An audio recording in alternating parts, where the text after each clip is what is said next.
এই দেশের সবচেয়ে বড় কর্মসংস্থানের যোগান দেয় হচ্ছে সিঙ্গেল এন্টিটি হিসাবে রাজনৈতিক দল। এই রাজনৈতিক দলগুলোরই আরেকটা ইনকামের জায়গা হচ্ছে মামলা ব্যবসা। আইন উপদেষ্টা আসিফ নজরুল বলেছেন, মামলা বাণিজ্য শুরু হয়ে গেছে, মানবতা বিরোধী অপরাধ, হত্যার বিচারের দাবিতে ব্যবসা শুরু হয়েছে আমাদের সমাজে। কারা এই ব্যবসা করছেন? যেই চক্রের কথা আমরা শুরুতে বলছিলাম, সেই চক্রের তালিকা বেশ দীর্ঘ। সেই চক্রে পুলিশ যেমন আছে, রাজনৈতিক নেতাকর্মী আছেন, এমনকি একই পরিবারের বাবা ছেলে তারা মিলে নতুন ব্যবসা শুরু করেছেন, এবং সেই ব্যবসা হচ্ছে মামলায় ফাঁসিয়ে দেওয়া।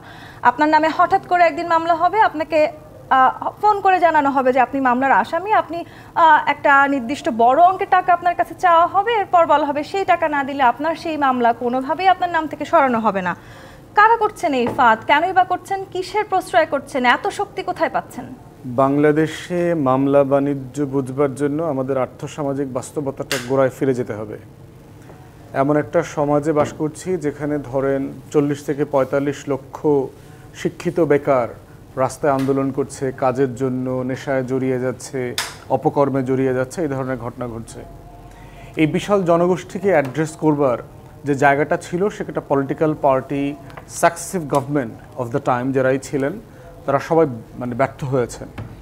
আমাদের একটা ডেমোগ্রাফিক ডিভিডেন্ড যেটা ছিল, যে এই ইয়ুথ পপুলেশনের বেনিফিট নেবার একটা সুযোগ তৈরি হয়েছিল, এবং এই সুযোগটা এখন আসলে ডিক্লাইনিং টাইমে চলে যাচ্ছে। 2040-এর পরে এই অপরচুনিটি আমাদের আর থাকবে না, এটা ফেল হয়েছে।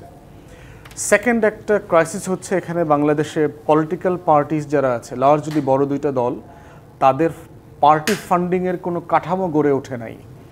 এই জন্য দেখবেন যে রাজনৈতিক দল কিভাবে পরিচালিত হবে, তারা সভা সমাবেশ কীভাবে করবে, তাদের আয় ব্যয়ের খরচ কোত্থেকে আসবে, এই পুরো জায়গাটাতে দেখবেন একটা অপরিষ্কার একটা জায়গা আছে। যদিও নির্বাচন কমিশনের আইন মেনে বাংলাদেশের রাজনৈতিক দলগুলো অ্যানুয়াল রিটার্ন জমা দেন, তারপরে হচ্ছে আপনার নির্বাচনের পরে প্রার্থীরা একটা টাকার খরচের জমা দেন, যেটা আউট অ্যান্ড আউট বলতে পারেন 1000% হলো মিছা কথা আর কি, অ্যাবসলিউটলি। ওইটা ওই দলের নেতাকর্মীরাও জানে যে 15 লাখ টাকায় পোস্টারটা হয় না, আর দলগুলোও জানে যে তার অ্যাকাউন্টে 1.5-2 কোটি টাকা আসছে। এটা একটা একটা হালকা জিনিস আর কি, বায়বীয় জিনিস। তো এই পলিটিক্যাল ফান্ডিংয়ের জায়গাটাও আমাদের নির্বাচনী বিধিমালা, আমাদের পলিটিক্যাল কালচার, আমাদের রাজনৈতিক দলগুলোর ভিতরে আভ্যন্তরীণ সংস্কার, এর প্রত্যেকটা জিনিসের সাথে জড়িয়ে আছে। তৃতীয় বিষয় দেখেন যে বাংলাদেশে তরুণ অর্থনীতিবিদদের যে রিসার্চ, তারা আমাদেরকে বলেছেন যে এই দেশের সবচেয়ে বড় কর্মসংস্থানের যোগান দেয় হচ্ছে সিঙ্গেল এন্টিটি হিসাবে রাজনৈতিক দল।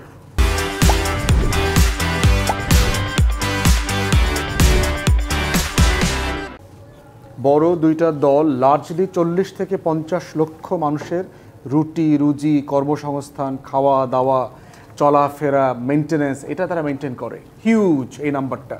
এবং এরকম একটা বেকারত্বের সমাজে কোনো না কোনোভাবে বেঁচে থাকার একটা লড়াই আছে। এটা আপনি কোনো এক পক্ষকে দায় দিতে পারবেন না যে সে দায়ী, তিনি দায়ী। এটা একটা ফ্যাক্টস, একটা রিয়ালিটি। যে রাজনৈতিক দলগুলো যেটা করে, এটা করতে গিয়ে দেখবেন কিছু কিছু পেশাকে, কিছু কিছু জায়গাকে কখনো ফর্মালাইজ করে না বিজনেস। দেখবেন বর্জ্য ব্যবস্থাপনা, আপনি 30 বছর আগে যেখানে দেখবেন যে বর্জ্য যেভাবে কালেক্ট করতো, নিয়ে আবার একটা বড় রাস্তার মাথায় ফালাই দিত, আবার একটা বড় গাড়ি আইনে আবার একটা চৌমাথায় ফালাইতো, এই একই প্রসেসে দেখবেন এখনও বর্জ্য ব্যবস্থাপনা হচ্ছে। এবং বড় বড় রাজনৈতিক দলগুলো লোকাল নেতাদেরকে আপনার পদস্থ করে, দায়িত্ব দেয়, এই রাস্তা তোমার, এই রাস্তা তোমার, এই রাস্তা তোমার, তুমি টাকা উঠাবা। সিটি কর্পোরেশনের বলে দিচ্ছে 150 টাকা করে, আপনি 200 টাকা করে উঠাচ্ছেন। মামলার ফাঁদের রাস্তাও কি তার বড়রা কেউ দেখিয়ে দিচ্ছে? ওইটাতে আসতেছি। তাহলে দেখেন কিছু কিছু কাজ কখনো ফর্মালাইজ করছে না। তার ভিতরে দেখবেন যে নেটের ব্যবসা, ডিশের ব্যবসা, ফুটপাত, ফেরিওয়ালা, এই যে total stand, bus stand, tempo stand, truck stand, এই জিনিসগুলো যে রাষ্ট্রের পক্ষ থেকে ফর্মালাইজ করা দরকার ছিল, সেটা করা হয়নি। এই রাজনৈতিক দলগুলোরই আরেকটা ইনকামের জায়গা হচ্ছে মামলা ব্যবসা। এবং এর সাথে যোগ হয়েছে খুবই অল্প বেতনভুক্ত কনস্টেবল, পুলিশের এসআই, সাব ইন্সপেক্টর। একটা পুলিশ সদস্যকে রাষ্ট্র কত টাকা বেতন দেয়? 11,000 টাকা বেতন দেন আপনি তাকে। এই রাষ্ট্রে সিপিডি বলছে যে 2 জন বাচ্চা সহ 4 জনকে ন্যূনতম প্রাণী সাপেক্ষে বেঁচে থাকতে 60,000 টাকা লাগে। শুধু আপনি প্রাণীর মতো বাঁচবেন, যে আপনার থাকা, খাওয়া, ভাড়া, একটু স্বাস্থ্যসেবা, এটা মিলায় আপনার 60,000 টাকা খরচ আছে।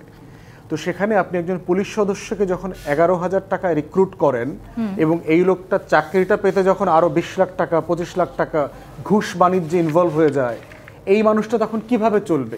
তার নিজের পরিবার আছে, বাবা মা আছে, একান্নবর্তী পরিবার, গ্রামে টাকা পাঠাতে হয়, রোগবালায় ব্যাপার স্যাপার আছে। তার মানে তো এই না যে আমি একটা অবৈধ পন্থা অবলম্বন করব, আমি একটি চক্র গড়ে তুলব। চক্রটা হয়ে যাবে। পেটের ক্ষুধা যেটা হয় না আপনার, ক্ষুধা আপনাকে চক্রে আটকে ফেলবে। জি, আমি এই অ্যাডভোকেট সুব্রত চৌধুরীর বাস্তবতাটা কাছে সব একটু আসতে চাই। মিলায় হচ্ছে যে আপনার এই মামলা বাণিজ্য।